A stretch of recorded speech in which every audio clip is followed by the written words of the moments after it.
Excited to have George Mauro back on the channel today. You guys remember him? He's been on the channel several times before. Well, today he's going to blow you away by showing you this Ford Transit camper creation. So join us. Thank you, Patrick. Good to be back again. Your channel is amazing. This is a Ford Transit. It is the biggest, it's the longest, it's the tallest, it's a dually, it's the heavy duty, and it is the big, beautiful beast. Come on in, I'll show you around. This is a couple based out of Florida. They're not going to be full-timers, but they're going to be doing some extensive traveling. So I basically built the van as if they were full-timers because they're going to really put this thing through its paces.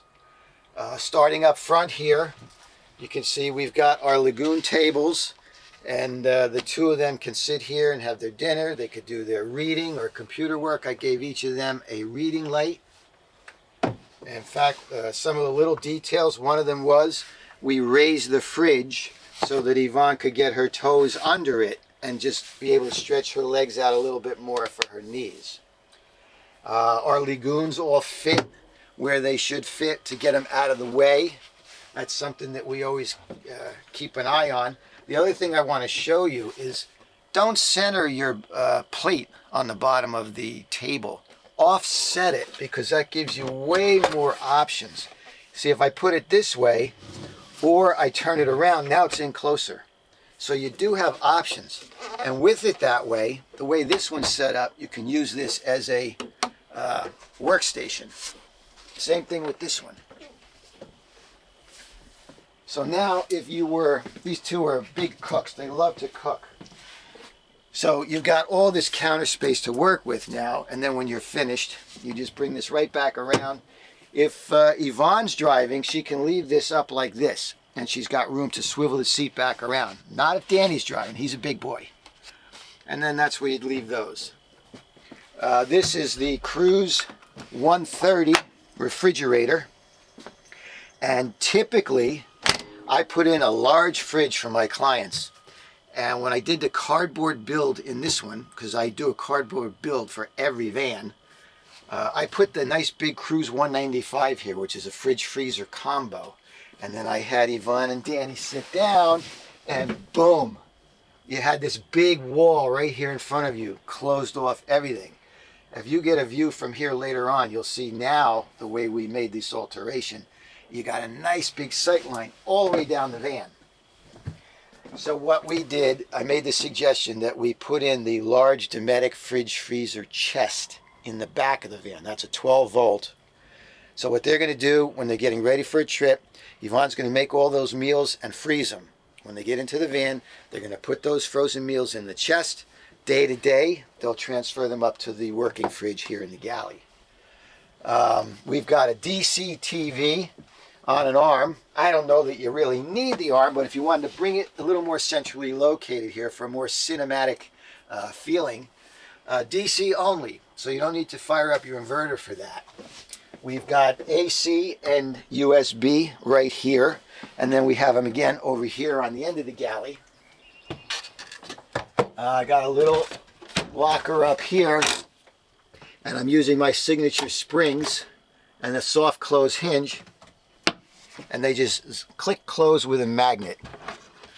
And I also, you're familiar with these, I put in these soft backs on all my wall cabinets.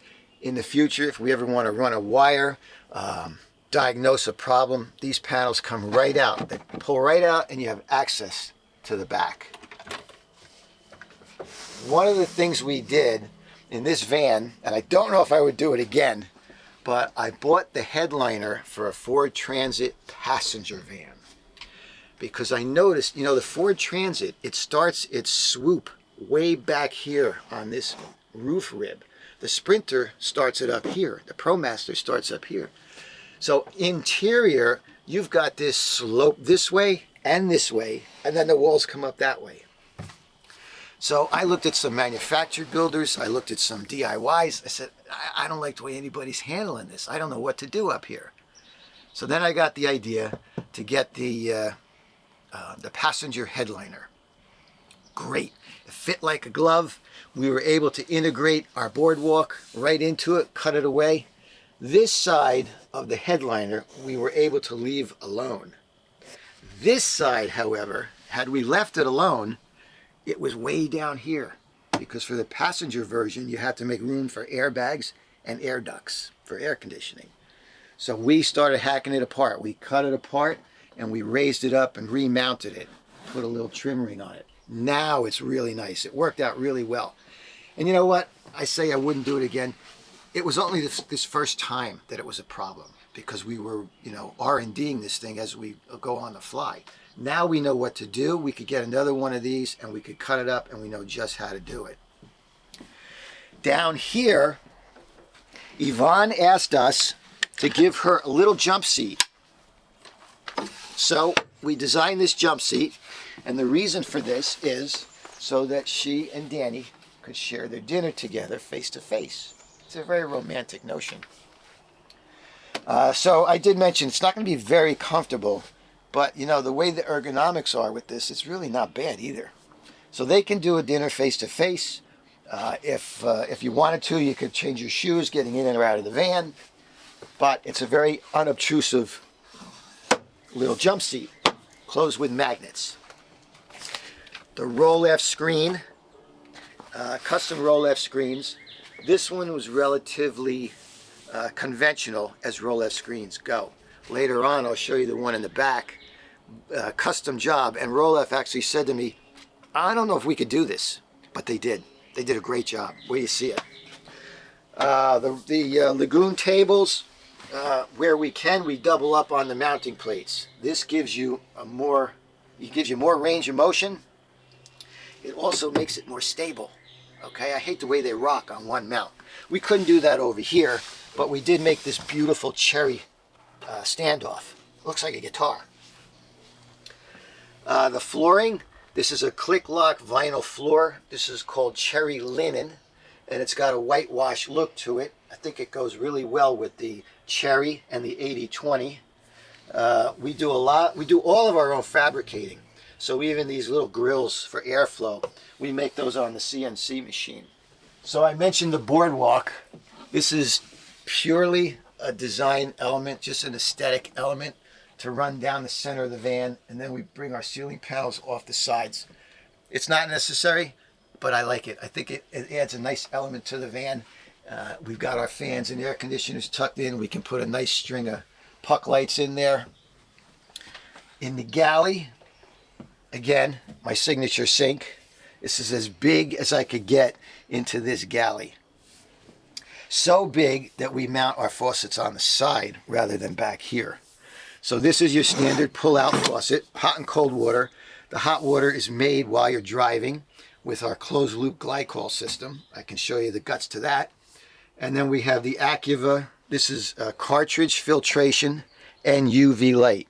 So I think it's 95 or 99% of your pathogens are killed with the UV light when you use that water. So you can cook with this and you can drink it, and then you use this to do your dishes and maybe wash your hair in the big sink. Custom light fixture that we made. Again, all of the woodworking, a lot of the metal work, it's all fabricated in-house. We're making our own switch panels now. All the lighting in the van is dimmed. So we've got 6 different zones of lighting. There's an outdoor light. Here's your water pump switch, which is located near the sink and near the shower. Makes sense, right?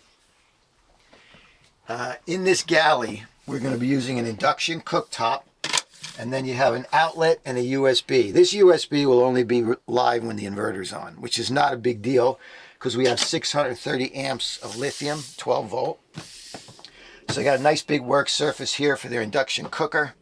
And when we did the cardboard build, I had a wall cabinet here. And when the customers came in, they did their walkthrough. That cardboard walkthrough is legit. It's like you're walking through the van as it would be finished. They saw this big cabinet here and they said, no, we don't want that. Take it out. So I took out the cabinet and we replaced it with this nice little shelf. Beautiful cherry shelf. And we combine it with our 80/20 and our linen fabric wall panel. It's got a nice industrial look, but it's organic at the same time. and we curve the end, this little radius end going in, very deliberate. The reason for that is it's right over your bed where your head is. If you were to get up and there was a corner here, you'd make a nice gash. That's a hazard. And you want to look at how many builders will put these harsh corners near your head of the bed. It scares me. My dad was a lawyer, so I'm always worried about liability. Here we have a little secret compartment. I do all of my lighting on its own separate fuse block. All of my breakers are over here, but I send a trunk line over and I put all my lighting fusing here. It just makes things a little bit easier instead of a rat's nest over in one spot. So that, you didn't even see that till I showed it to you. Bank of drawers. I know everyone likes to open the drawers. We know they open. These are maple, pre-finished maple drawers and the cherry front. And I'm using the marine, stainless steel marine latches.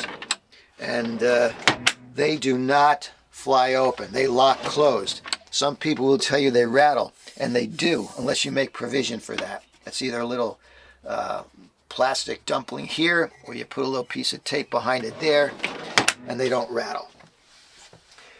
These are going to be garment drawers, nice and deep. The induction cooker's in there. Another big drawer.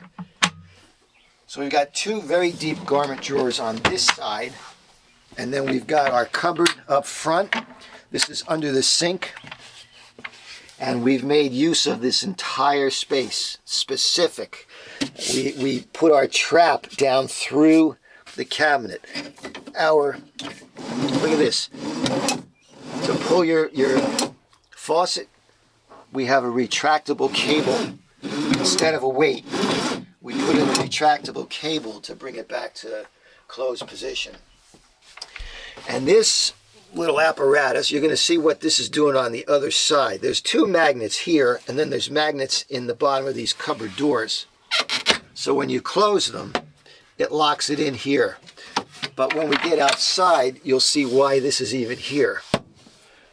Our shower box, obviously trimmed in 80/20, cherry, and then we went with this beautiful white striated laminate on the front. Not just plain white. This has got a nice little texture to it. Looks very pretty. And that picks up on the white ceilings, the white countertops. Whatever color combinations we're working with in the vans, I always recommend a white countertop because it keeps things open. I always recommend a white ceiling, and in our case padded.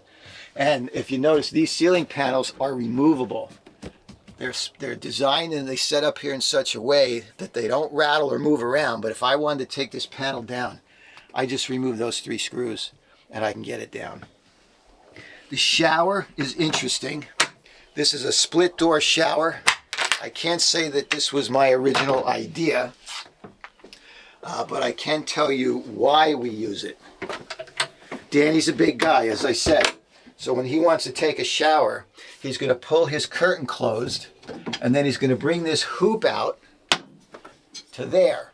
And that is going to bring his shower curtain further out into the hallway there, and he has more elbow room to take a shower. And the curtain comes down through here. And when he's done, just bring it back around, and it stays right up there. This is, again, handmade. We fabricate all this stuff in-house. You got your typical shower wand, removable. This is a low flow fixture. And on this side, we've got some PVC sheething. Back here, this is a vinyl tile. It looks like marble. I would never use real tile. That's just not practical in a van. And even these tiles, these are click lock. They're meant for a shower. They're waterproof. But as we're assembling, we silicone every joint as we assemble it. This is the first time we use this little shower insert for your shampoos and soaps and whatnot. And we've got a teak shower floor here. Ron did a beautiful job on this teak shower floor. And we did not want to put any thumb holes in here. The shower pan is underneath, stainless steel shower pan. It's got 2 drains.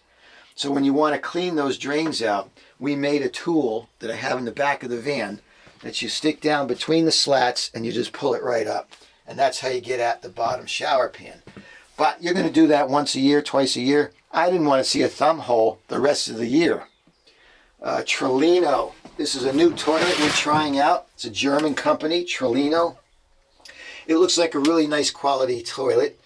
You can use it for composting, although I'm trying to get people away from composting, my clients anyway. I'm now a proponent of using a composting, a commode bag, biodegradable commode bag. You put that in, you're going to use horse bedding, hamster bedding, kitty litter, whatever you want to use, coconut core. But you do your business in that bag, you close it up, knot it, get rid of it. We have a mirror here, and we fabricated our own little rosettes. This is a two-piece mirror. One of the things I would tell you, I would caution you on, is not to use glass. That's just dangerous in a van. So this is acrylic, so you've got to really do your homework and find a good reflective acrylic mirror, which we did. I always make it a point to give the aisles enough width so a couple can move back and forth without fighting or bumping into one another. This little bump out was key, very important for that design element. You can see that the corner of the shower has been cut away on the 45. And in doing so, it opens up this whole area. And it really, this is like architectural design 101. You come through a narrow space and then open up. It's always a nice feeling for that to happen. So this area is now nice and wide. You can see we have our night light on down at the bottom.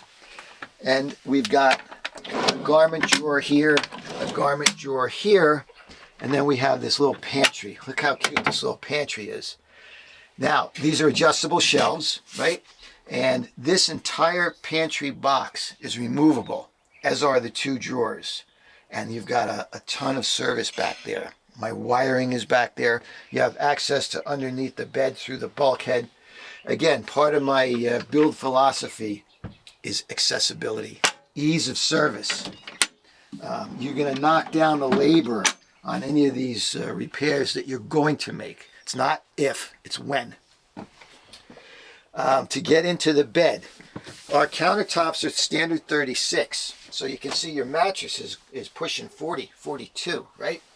So we put in this little bed step, which swings up. That's your water tank right there. Swings up, drops down.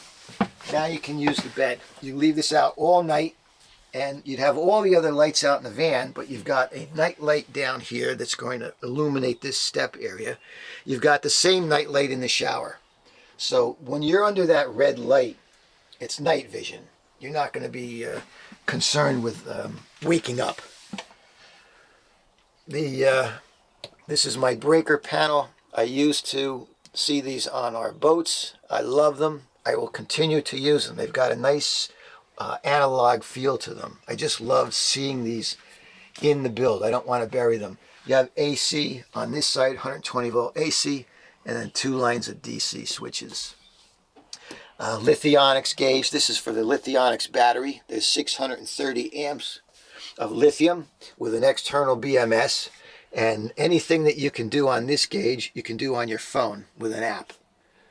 Very, very accurate water gauge for the freshwater tank. This van's got 45 gallons of fresh water. And like I said, this is a very accurate gauge. It's 12 volt. And then I've got my Serbo GX from Victron. So this is going to show you what's going on with the inverter, the battery. I've got 400 watts of solar on the roof. The air conditioner is a Coleman Mach 10. This has soft start. This is a 15,000 BTU with soft start. The other day we were testing it, so I had it on high cool. I set it down to 60 degrees, so I wanted this thing to really be cranking, throttling up. It was about 3 o'clock in the afternoon in the beginning of May in New Jersey. I was getting 240 watts from the solar, and the air conditioner was calling for 219 watts. So we were running totally off the solar panels. We weren't touching the battery at all. In fact, as we were running the air conditioner, we were bringing power into the battery at the same time. It's crazy. We have a microwave oven down here, part of their cooking ensemble. So they're going to be the induction cooker and the microwave is how they're going to do their work. This is a almost a queen. We're 60 inches wide, and we're 73 and a half east-west. So this is a good sleeping arrangement. The one thing that I've always had to do with every build, all my clients want to sleep east-west, so I've had to push my walls as far out as I could possibly push them. You can see there's only, it's not even an inch, I think. It's probably 15/16 to that glass. This comforter was, Yvonne made this comforter. She's an excellent seamstress, so she made this comforter while we were building the van. And they're going to be traveling the southwestern states, so this van does not come with any onboard heating. You can heat this van with a small electric heater for the needs they have. Over their feet, we've got our nice big cabinets. Again, for clothing or whatever else you want. I've got a Wi-Fi Ranger in here to boost their cell signal. We've got a digital TV antenna on the roof. I got my screens and my soft close. I love that. That's magnets. So you got these two cabinets here. There's a Caframo fan down in the corner. You're never going to be without a blanket in this van. Between the two Max Air fans, the Caframo, and the air conditioner, you got plenty of ventilation. Across the back, we've got a cherry bulkhead with two bookcases up in the top. This is the first time we did anything like that. And along the sides here, we've got a little lighthouse design, because Yvonne she loves to collect lighthouses and such. So we did a couple of different beachy themes for her.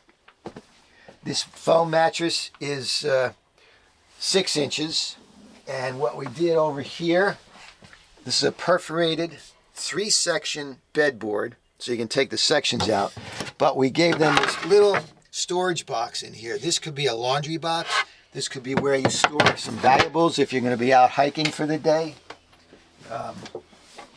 And there are a couple of other sleeping compartments throughout the van that I won't tell you about. The Ford is the tallest van if you want to build, although we got a new ProMaster out. I haven't seen it yet, but to date, I'm telling you, the Ford is got the greatest ceiling height inside.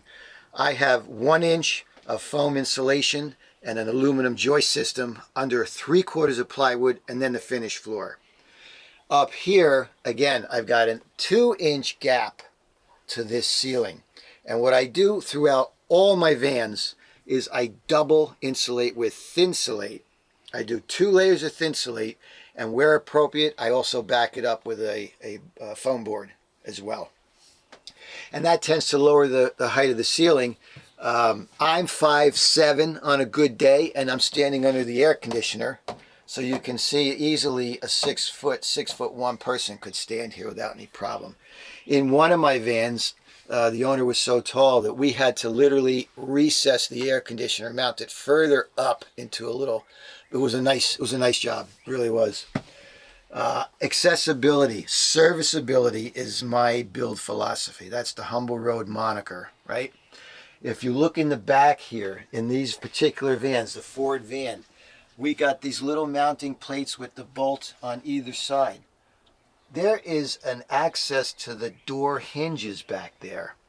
And I could tell you, you just look online now, how many builders will cover that up? Now you don't have access. What if you needed to replace a door or adjust it for some reason? You need to leave access to these chassis components. I do it in all my builds. The Mini-Me's, if you've seen that video, the fuel pump is accessed through a hatch inside the cargo bay. And we're going to put our finished floor over it. So we cut a nice little circle floor, and we put that in there. You have access, but you'd never know it was there because we grain matched it. These are my signature running boards. They're made out of 80/20. I've got steel brackets underneath, and they shed water. They don't hold any ice or snow. So they're really nice, and they look great, really cool. This guy, we had a lot of fun with this. Obviously, you've seen this type of a table on the side of the peninsula. We backed ours, we recessed it. We had some fun with this. This is how you work with this table. You pull out this little slide, and then these little guys come up with rubber padding on top so they don't scratch our cherry. and there's your table. That's how you get the table level and plumb. If you did not have these, it's almost, it wouldn't be right. Not for a humble road van. So this was a lot of fun. We've got an outside light, a porch light. We've got a Fiamma F45 awning up on top. It's a manual. I try to tell my clients not to get the automatics. You could still do this, no big deal, right? We make our own wind deflectors up on top. On this van, we're using the Flatline Van Company roof rack, and we attached our wind deflector to that. And that's one thing I do. My Fiamma awnings are always the wall-mounted version rather than the version that would bolt onto the van chassis. I don't make any additional holes in the van. And I can raise that up, so cranking it out with the door open is not an issue. If you had a van-mounted one, you'd have to make sure your door was closed. So there's all these little details. So now you can see what the other part of this, those magnets down there. I have access in here if you wanted to bring anything in here that would go on this table. So we have a magnet that engages this door and the cupboard doors, so it keeps everything close together while you're driving. You know, this van has a incredible ceramic tinting on the windows all around. This van, it blocks out like 60 or 80% of the heat. It's incredible what this does. Very expensive, but it does the job. They're going down to Florida, they're going to travel to Southwest. They needed it. This is a dually, and I gave them a little patio outlet out here, 120 volt outlet. As we come further around the back, we got the garage. The garage has some little nuggets in it, some Easter eggs. This is pretty common, you know. We do a PVC sheet on the door, and this van has an outdoor shower. This is how you would mount your shower curtain. These stay put right here when you're driving. Here's your shower. This is a company called Scanvic. So we get our hot and cold water. I had to replace this hose. The one that came with the product was no good. So there's a suction cup there so you can take your shower. We've got a little bay here for your shampoos and your cream rinse. That's right, I said cream rinse. We did a little two-tone job here, maple and cherry together. Thought that was a really nice touch. And we put this box in this position so that any water that did run out, it's just going to come right out the van. It's not going that way. As I said, we've got the PVC sheeting, and that's in our CNC now, so anytime a transit comes in with windows, that's it. We can print that out. Here, this is our garage light. This is a vent for the fresh fill, and this is how you fresh fill the tank. This is a Acor house hydrant, it's called. Typically, it's used as a hose on the side of your house. We're using it as an inlet for filling the tank. And then this is a little sight tube back there on the tank. You have a sight tube, which will never fail as long as you can see. And when you're filling the tank, you turn the light on so you can see it. We carry the floor all the way through, which is always a little risky in the garage. It depends on how harsh a user you're going to be. Again, another one of my build credos is to keep all of the physical plant visible and open so you can keep your eyes on it day after day. If anything's going to go wrong, you're going to notice it right away. And that's part of the philosophy to keep you on the road aggravation free for the life of the van. The 80/20 storage, we've got a little shelf over here. We designed it in such a way that if you wanted to take it out, you could just unbolt it and take it out. On this side, we have a fridge freezer chest. This is set for freezer right now, and as I said, Yvonne is going to prepare all her meals before a trip and freeze them, and then they'll load up this freezer, and then day to day they'll bring their food into the fridge that's up front. This is unlockable slides, and then we gave them a shelf over the top to put some stuff. And if you look back in there, when I pull out both of these items, I have access to my inverter. The inverter has to be mounted in a vertical fashion. And again, I've seen builders mounting that thing laying on its back. It's the first caution in their manual. Don't lay it down. Keep it vertical. We left this open. If you look back there, that red box is the Lithionics battery. You want to keep eyes on that little blinking light. So we stopped our wall right there. It also allows us a little better access to our DC to DC chargers back there. We've got the Victron Orions. I've got 3 of them set up. They call for 30 amps a piece for 90. I've seen them charge as high as 105 amps when we're driving. I've got all of my breakers and shutoffs. I've got fuses for the inverter, fuses for the battery coming in. The little gray panel is your shore power breaker. Just in case there's a problem with shore power, that breaker is going to trip before it destroys your van. Same thing with that Progressive Industries surge protector. You're going to use that on the post in any campground, or anywhere you're going to plug in for that matter.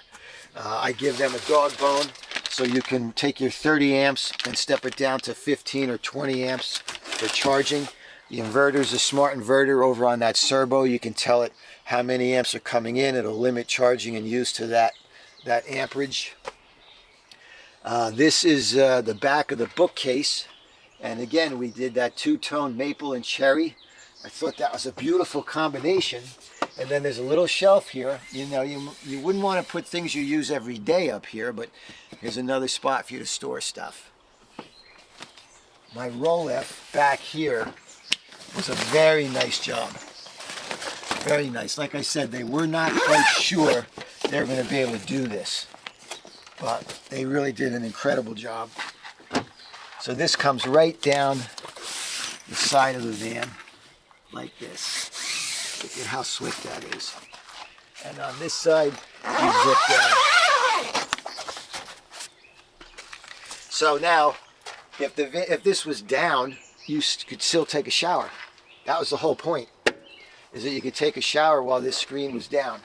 And like any other roll-up garage, you can roll it up so you have access to the garage, or roll it up all the way.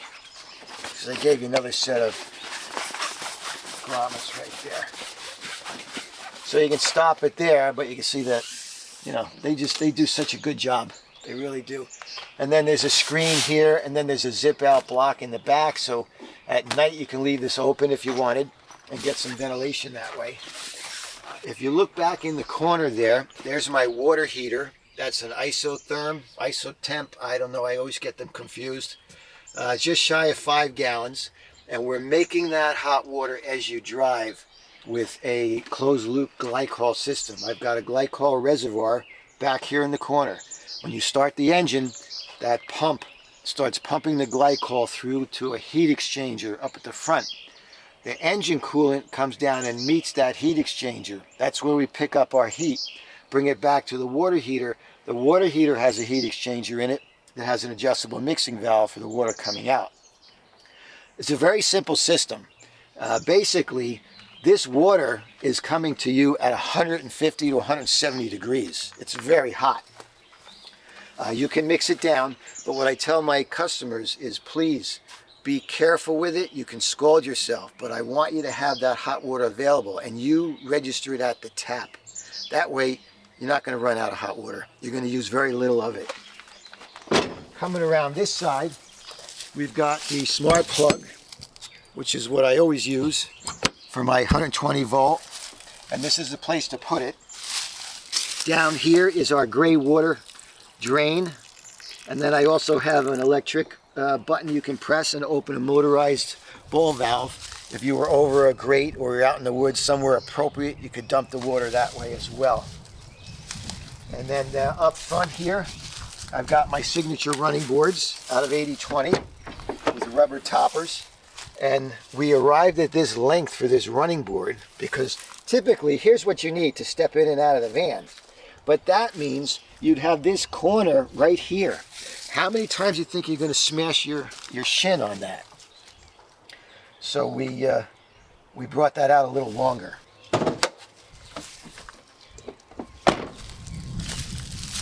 Up front here under the hood is where we begin our water system. This is a Ford van, so this is how we did it in the Ford. This hose was continuous. We broke into that hose. We cut this section out and we put in this valve, and then we rerouted through these T's. So now the engine coolant comes down, it goes around the back of the engine so it's not in anybody's way. Then it goes down to another set of manifolds we put in, those shut-off valves right there. Right now we're set up to make hot water. So those are on, this one's off. So our engine coolant comes this way. If there was a failure in our system, then you would close off those valves and open this one, and your coolant would just continue on its way. It's a bypass, that's all it is.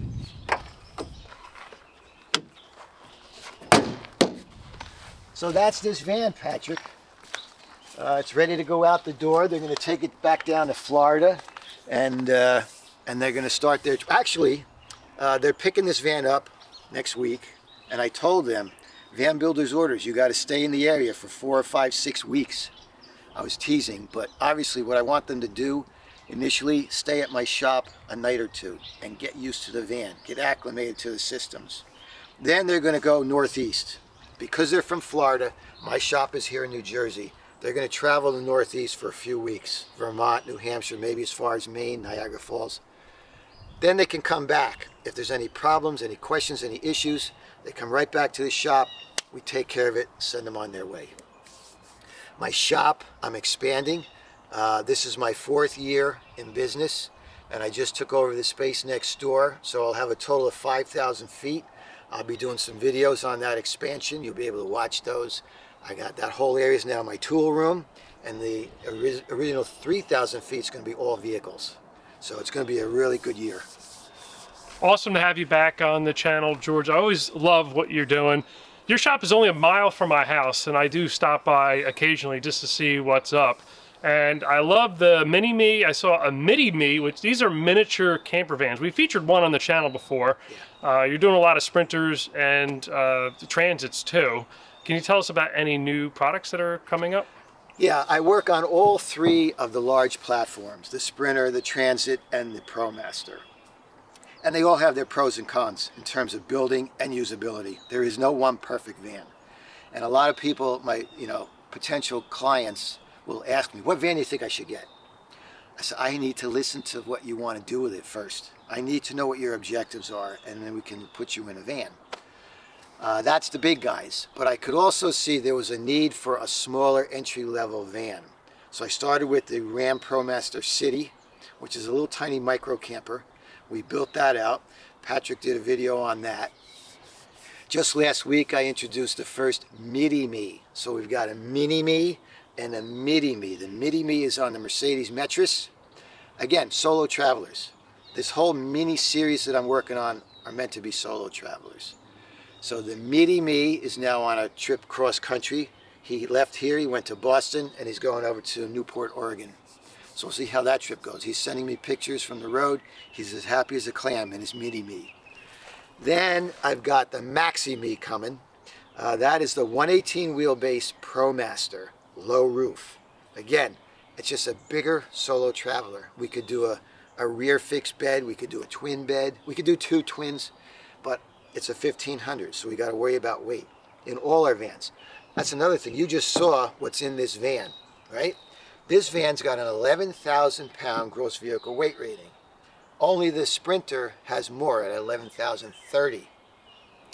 So what I did with this van, it's all built out. I filled the water tank, 45 gallons of water. I filled the fuel tank, 36 gallons of fuel.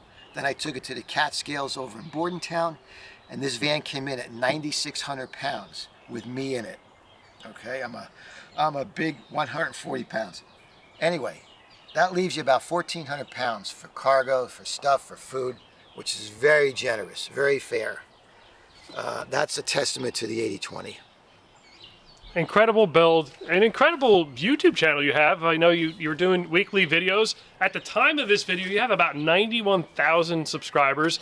And make sure you guys pop over to George's channel, Humble Road, and subscribe. We'll get them to over 100,000.